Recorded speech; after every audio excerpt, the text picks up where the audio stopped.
The cosmopolitan Imperials, famed for their well-trained legions and rule of law, both of which have allowed them to conquer large swathes of Tamriel. While I paint this one's portrait, let's take a look at their history and culture. The Imperials and the Empire are so closely linked that they are almost one and the same, really. The people of Cyrodiil, the Cyruds, are an amalgamation of Nibonese tribes and some of the Nordic people who ventured south from Skyrim in the Merithic era. These early peoples were subjugated and enslaved by the Aelids, a now extinct race of Oldmer, whose ruins still hold many treasures for those brave enough to venture into them. The enslavement of the Needs would last for generations, all the way through the Merithic era and into the early part of the First era, but a rebellion would put paid to both the Needic enslavement and the Aelids themselves. The Elysian Slave Rebellion could fill up a video all its own, and I may do a painting the lore in the future that covers Elysia and the rebellion, but for now we'll try and condense it to some key facts. The rebellion lasted for around a year, but the context of the Aelid situation leading up to the rebellion is fascinating. See, the Aelids had undergone a schism in their society, which birthed two opposing factions, those who worshipped the Aedra and those who worshipped the Daedra. Ultimately, the faction of Daedra worshippers would win this struggle for dominance, and this turned their society into one where sadism, hedonism, and all manner of atrocities became second nature. I'm vastly simplifying this for brevity, but it was against this backdrop that Elysia, a Needic slave, prayed to the 8 divines and received not just their blessing, but the foundation for the empires of man moving forward, in the way of the Dragonfires and the Amulet of Kings. Many battles would follow, and though the Aelids fought tooth and nail for their supremacy, Elysia would lead her slave rebellion to victory, allying her rebellion with dissatisfied Aelid city-states, the First Empire of the Nords, and even some Breton mercenaries.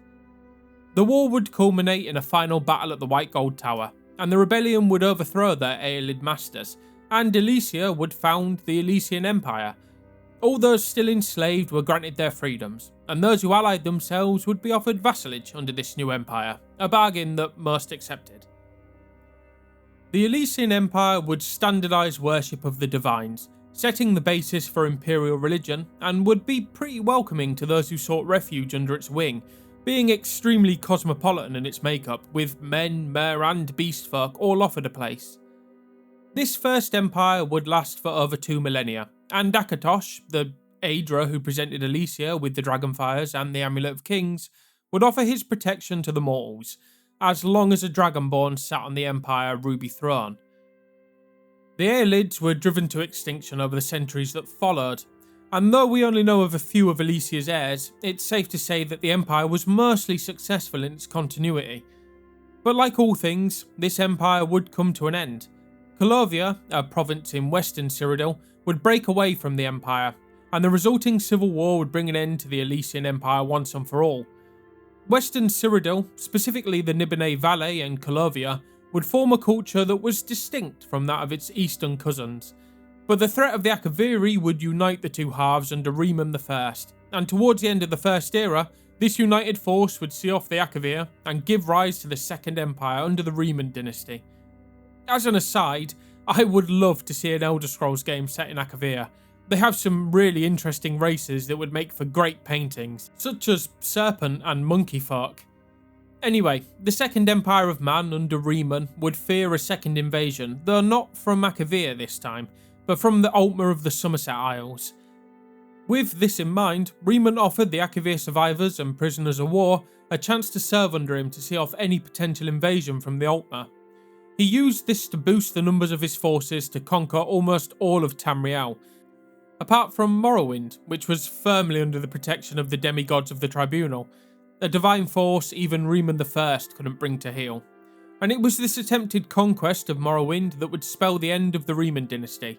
Over many years of fighting, the Riemanns would die one by one, either at the edge of an enemy sword or by an assassin's dagger, and more importantly, they all died before they could put ink to vellum on the Savant Truce, leaving the Akaviri Pertinent to assume control and sign the truce, ushering in the Second Era along with it. For 4 centuries, the Pertinent held sway over an increasingly fragmenting empire, until they were all assassinated one night, and the Second Empire would dissolve almost instantly. What followed was the interregnum, a time of petty warlords and squabbling kingdoms, all trying to pick clean the bones of the Second Empire. From this time of strife, a certain Tiber Septim would rise to once again unite the provinces of Cyrodiil, and to try and stitch together the fractured empire, which he did a pretty good job at, and in the space of a few decades, the Third Empire would be born. The Oblivion Crisis would once again leave the empire leaderless and fragmented, with some, such as the Altmer, being left to fend for themselves during the crisis, a situation that would not bode well for the empire in the years that followed. With the end of the Septim dynasty during the crisis, eventually Titus Mede would secure his place as emperor, and though he could never restore the empire to what it was before the crisis, he still did an admirable job in providing some stability.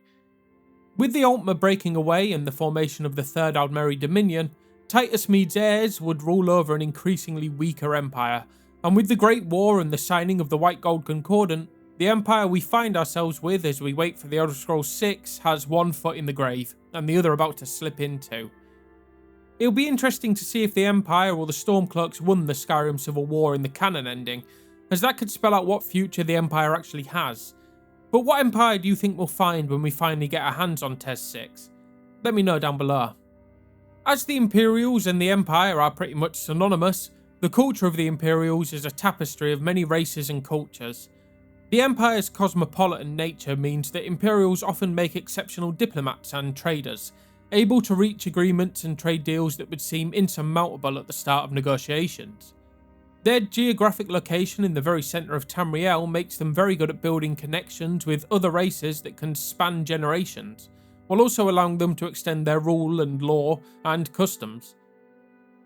Where the Nords value strength and the Bretons value skill at intrigue, the Imperials value the order of law and governance. Their society is the pinnacle of a mercantile nation, even giving the shrewd and savvy Bretons a run for their money in terms of how much sway their merchants can bring to bear. The melting pot of races also means that Imperial society is a colourful one, full of new ideas and experiences, the stuff you'd expect to find at the crossroads where many cultures meet. The end of the Septim dynasty was a severe blow to the Imperials, though it's mixed with pride at Martin Septim's role in the Oblivion Crisis. As such, their religion not only venerates the 8 divines, but adds Tiber Septim to their ranks too. And Imperial religion in general is seen as the blueprint the other provinces within the Empire should follow. That's not to say it doesn't have its offshoots and schisms. The Imperials love a good cult. Then though Imperial doctrine shuns the Daedra, cults around them still spring up, and very often they spring up in the Imperial city itself. Though they frown upon the worship of deities outside the 9 divines, they do encourage study of the sects and the practices they employ in worship. Their origins with Akatosh has led to the building of the Temple of the One, a vast and imposing house of worship that plays an integral part when it comes to the lighting of the Dragonfires and the passing on of the Amulet of Kings to the next Emperor. Imperial architecture draws its inspiration from both Nords and Needs and many other races that make up the patchwork of Imperial rule. For instance, Shading Hall has a strong Dunmeri influence in its buildings, while Bruma wouldn't look out of place in Skyrim. Much like the people of the Empire, the styles of building are myriad. Where the Imperials can claim some originality is in their clothing. The Ancestor Moth is native to Cyrodiil, and the silk it produces is prized by the Nibonese Imperials when it comes to making strong yet light clothing, magically enchanted in a tradition that dates back all the way to their very early history. Where the Imperials excel the most is in their forging of heavy steel arms and armour, at such a vast scale to outfit the many well-trained legions of the Empire.